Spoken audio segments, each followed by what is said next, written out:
s'enflamme, il s'insurge, il parle avec émotion.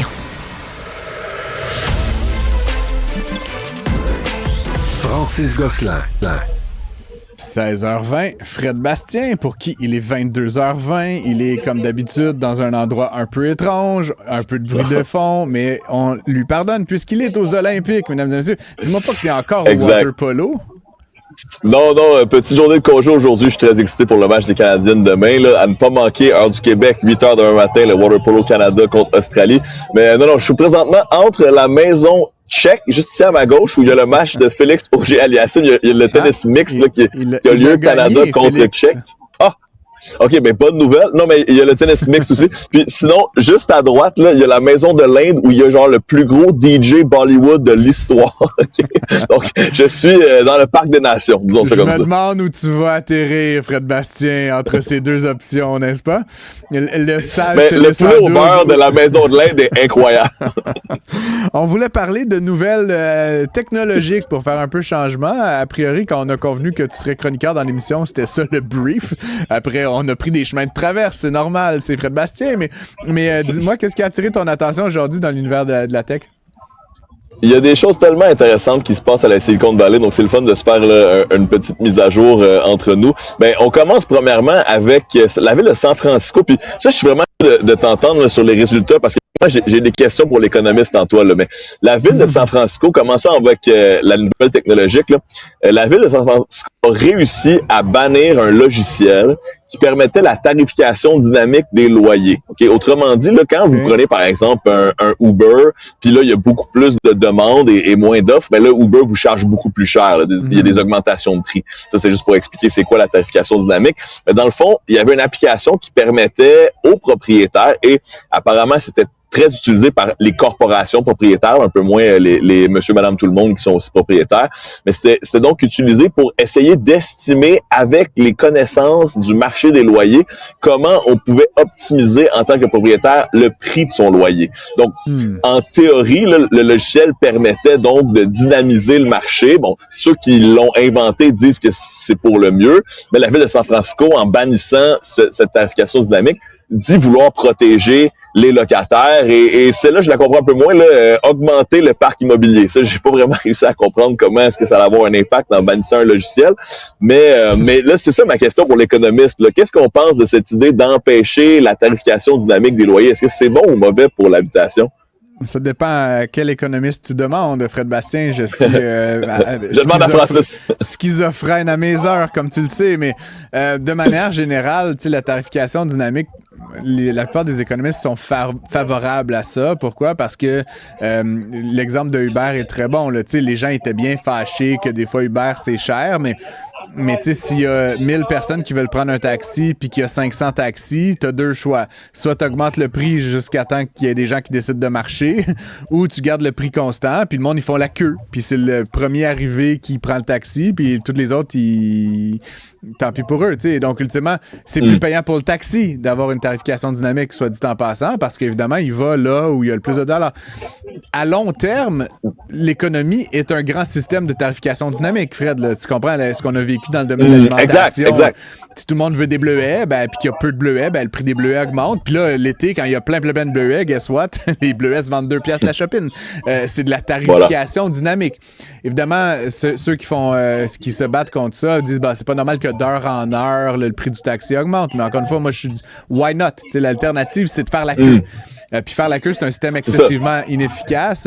C'est celui qui a le plus de temps à perdre, celui qui est le plus fou, là, comme on l'a vu à l'époque que les iPhones sortaient, le gars qui va dormir devant le magasin. Là, mais tu comprends, ça me semble pas être un système social particulièrement efficace que de faire la queue. Donc le signal du prix est un bon signal.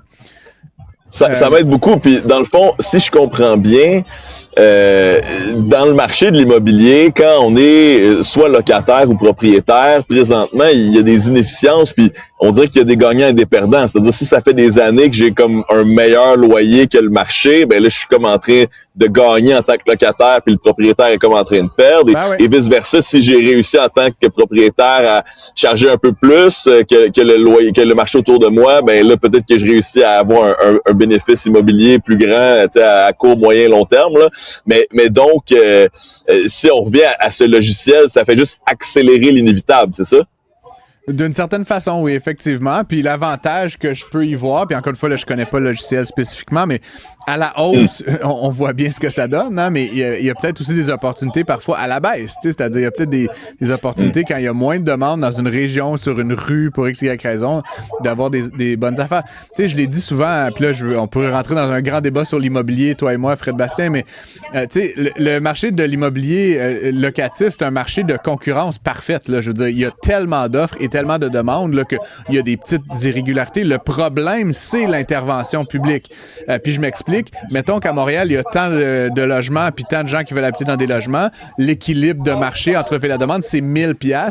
Mais devine quoi? À Montréal, au Québec, en raison du tribunal du logement et tout ça, il y a plein de logements à 600 $. Puis on a des règles un peu absurdes qu'on peut pas augmenter les loyers. Donc, pour chaque logement à 600 $, ben, t'en as un à 1400 $. Tu comprends? C'est comme... Et c'est pour cette raison-là que les prix en haut continuent d'augmenter. C'est qu'il y en a une grande quantité qu'on maintient artificiellement bas. Puis là, évidemment, ce serait très difficile de faire passer des loyers de 600 à 1000 $ demain matin. Mais tu comprends que c'est comme une erreur historique qu'on a fait de déséquilibrer le marché comme ça, qui explique qu'en haut de la pyramide, les malchanceux se retrouvent à payer beaucoup plus cher qu'ils ne paieraient dans un marché en équilibre.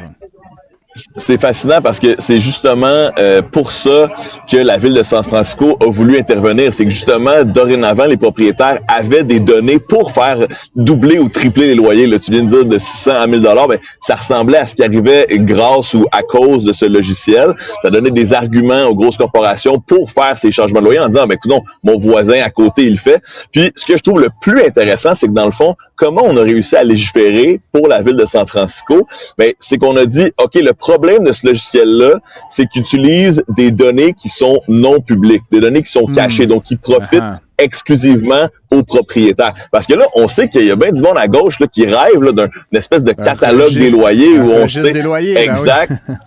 Que je me doute que je suis curieux de savoir ce que tu penses de ça, en fait, là, suite à ton explication précédente. Mais c'est intéressant de voir que, dans le fond, peut-être que le moyen de contourner ça pour la compagnie, c'est ce que d'ailleurs la compagnie de logiciel a dit, ils vont essayer d'implanter le service qui permettra à la compagnie de respecter la loi, la nouvelle loi de San Francisco. Donc, j'imagine que ça veut dire que leurs données seront dorénavant publiques. Je me dis que probablement que ça aura un effet similaire sur le marché de l'immobilier à San Francisco aussi, là. Il y a des chances, mais encore une fois, Fred, je veux pas péter ta bulle, mais il y a juste une façon de maintenir le prix du logement bas ou le faire baisser. Construire. Plus de demandes. Plus d'offres. C'est ça, exactement. Ou de tuer beaucoup de gens, mais ça, évidemment, on préfère pas cette alternative-là, mais ou de les, je sais pas, de les envoyer ailleurs. J'espère que tu touches du bois en disant ça, parce que moi, je suis assis sur un patio de bois, là, je touche présentement. Je charrie avec beaucoup de mauvais... c'est de l'humour noir, là, mais tu vois ce que je veux dire? Il y a l'offre et la demande, Fred. Fait que soit on construit tout plein ou on réduit la demande, c'est-à-dire qu'il faut que les gens aient habité dans d'autres villes ou qu'il y ait eu la peste bubonique. Là. Écoute, après la peste bubonique à Londres, je te garantis que les loyers étaient vraiment peu chers. T'sais. Il y avait plein de logements libres, c'était carrément vide. Tu le veux, une pièce. Une pièce, c'est mieux que ça. On a eu juste un bel exemple aussi là, en 2020-2021 où soudainement il y avait moins de pression sur les grosses villes puis plus de pression sur les campagnes et les banlieues. Soudainement, la banlieue a coûté plus cher que d'habitude. La ville était plus accessible. C'était le moment de faire une bonne affaire en s'installant au centre-ville à cette époque-là, j'imagine. C'est drôle, Fred, que tu m'emmènes sur ces sujets-là, puis on se gardera les deux autres pour une autre journée parce qu'ils m'intéressent. Ah oui, ça vaut tellement la peine. Demain, on parle de OpenAI, là, ouais. J'ai écrit un article qui va paraître demain dans le Journal de Montréal, justement, sur Airbnb et tout ça, puis blague à part, là, mais la ville de New York, ce qu'on a observé, c'est qu'évidemment, les loyers sont très élevés, hein, ça n'a rien à voir avec Montréal, mais pendant la pandémie, pour la première fois depuis je sais pas quand, les prix ont baissé de 3% parce que plus personne avait envie d'habiter à Manhattan pendant un an. Donc la demande s'est effondrée, l'offre était relativement constante. Ça a eu cet effet-là. Mais là, les gens sont revenus. Puis cette année, depuis le début de 2024, là, on est en nous, là, les loyers à New York ont augmenté de 9%. Tout va bien, madame la marquise. on finit avec une question ouverte. Le pour ou contre un registre des loyers si c'est une compagnie logicielle qui fait de la tarification dynamique? Je vais brader avec toi. On fait un registre des loyers puis on abolit le tribunal du logement. OK? Je te le donne un, tu me donnes l'autre. C'est correct comme ça? Tout le monde Je pense que ça va être très populaire avec nos Québécois et nos Canadiens à la Bien sûr maison. que non. Fred Bastien, il n'est plus 16h20. Je peux maintenant te chasser. Bonne fête de soirée. Bonne fiesta indienne. Et puis, on se retrouve demain. Oui, demain, on parle de OpenAI qui perdrait de l'argent, peut-être. C'est étonnant, ça, que GPT fasse pas de l'argent. On va creuser ça ensemble. Sans nul doute. À demain, Fred.